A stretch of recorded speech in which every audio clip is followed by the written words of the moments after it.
Hey, and welcome back. Today I'm going to make use of my lever arms. They replicate the movements you'll find on equipment in the gym like hammer strength machines. And let me tell you, this is one of the best workouts I've gotten in a long time. There's actually a reason for that. The workout that I posted in the beginning of this video kind of went off the rails on. For example, I have like 12 reps, 3 sets for really everything here. But I ended up adding sets and reps, just pushing myself, and it really wore me out. This workout's a really good example of take what I've posted in the front of this video and modify it. Use it how you want. Change sets and reps, swap out an exercise, whatever works for you. And now it's a good time for a weight loss update. And that update is, there ain't none. I haven't lost any weight. My waist is a lot thinner. My pants are a lot looser around the waistband, but instead of 222 pounds, I'm 225 pounds. So, losing fat, gaining muscle. That's how that works.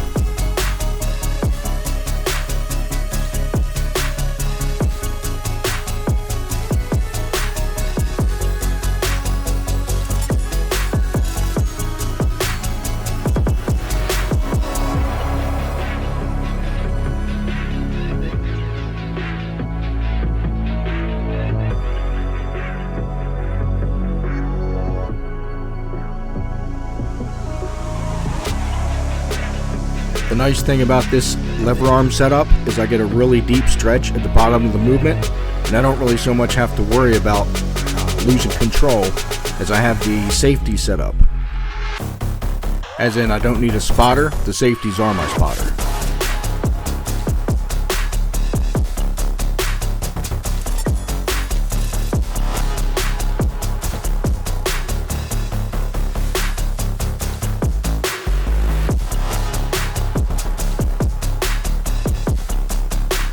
Ended up getting a really nice deep stretch at the bottom of this movement, almost as if I'm using dumbbells. So I may have to start adding these every so often into my chest workout.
I think I've mentioned this in the past, but be really careful with dumbbell flies.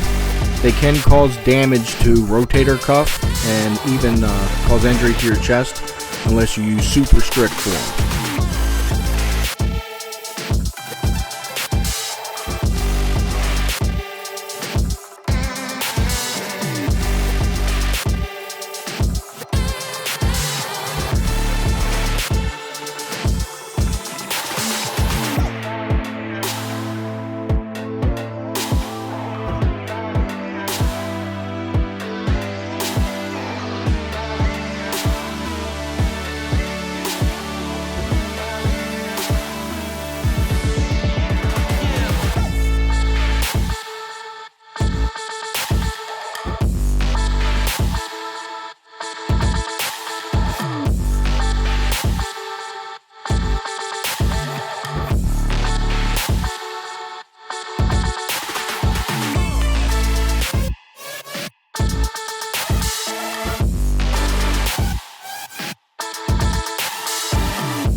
This is the first time I've done this movement with these lever arms, but I gotta tell you, when I did this with one arm, that was the magic.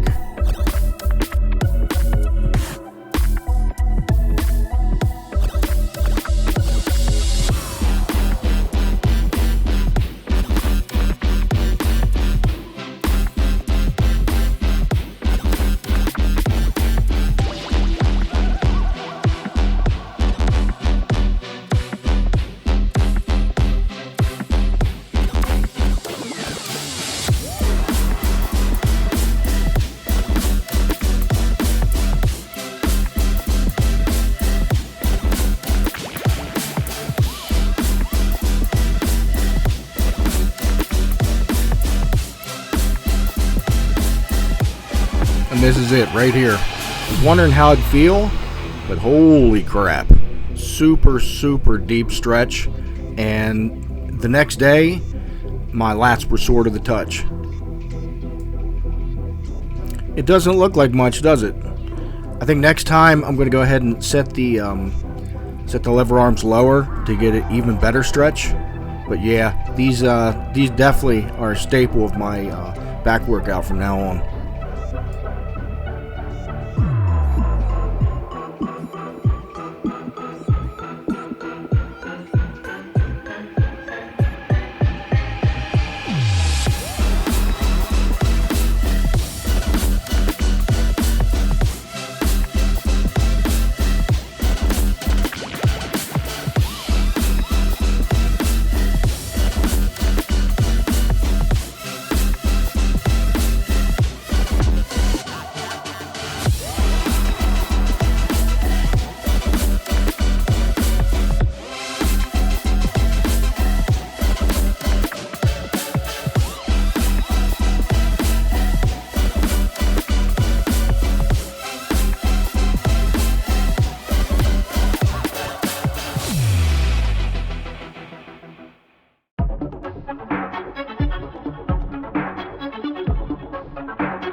I noticed during editing that my back is a little less doughy and a little bit more muscly.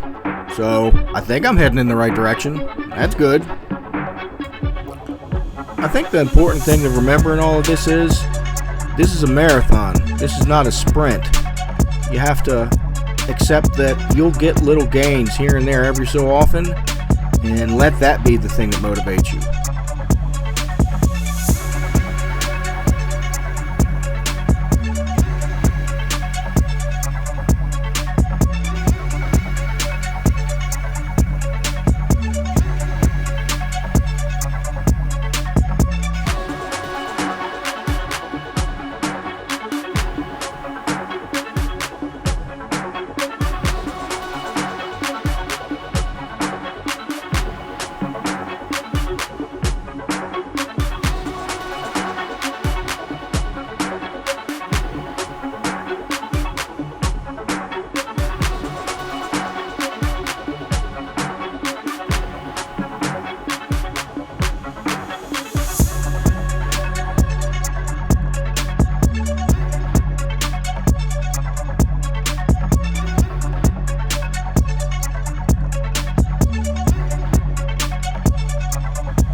This close grip attachment works pretty good, but I use one here in a minute that's way better.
This one right here. So I'm using it how you normally would, but here in a couple minutes I'm going to do some other kind of weird movement where I put my head forward that for whatever reason causes a major stretch.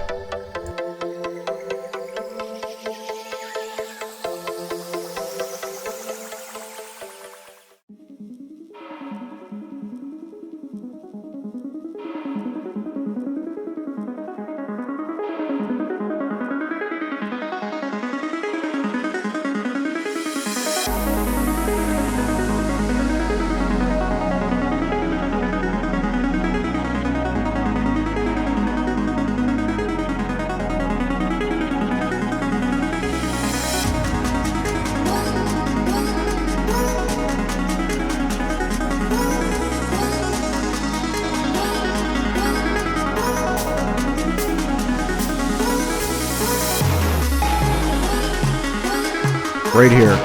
So I'm pushing my head forward at the top of the movement. And I don't know why, but it's really, really pulling on the lats.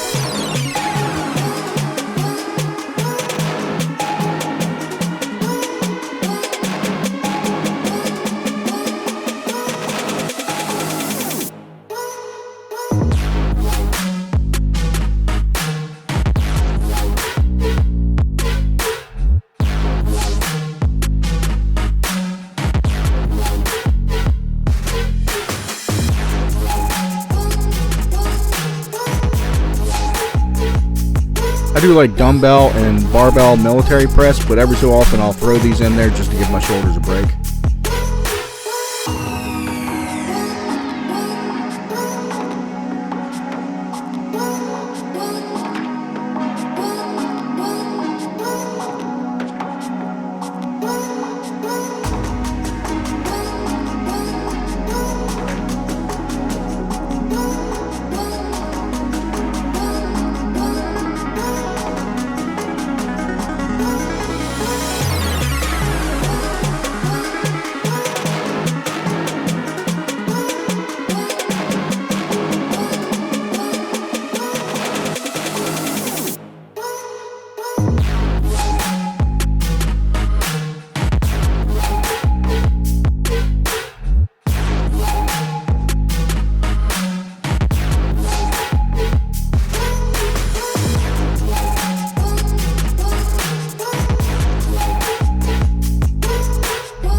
I do like these for deltoid development, but I've got bad shoulders, so if you do, be careful. For me, if I deviate anything other than perfect form, it'll put me right out of the battle for weeks.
This movement's really good for rear deltoid development. I picked up this strap real cheap on Amazon. Seems to do the trick.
abs are pretty sore still from Abpocalypse a couple days ago, but I just feel it's important to add abs every workout just to increase core strength. I mean, I know you can't isolate fat burning, but it can't hurt.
Kind of torn between this ab roller and the one I use in the other videos that lets you rest your elbows on it. Seems like with the other one I can go out a little bit further, but for this one it seems to put a bigger stretch on my lats. So I mean, the goal of this exercise is abs, so I don't know, maybe I'll go back and forth between this one and the other one.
Thanks for stopping by, and I'll see you next time.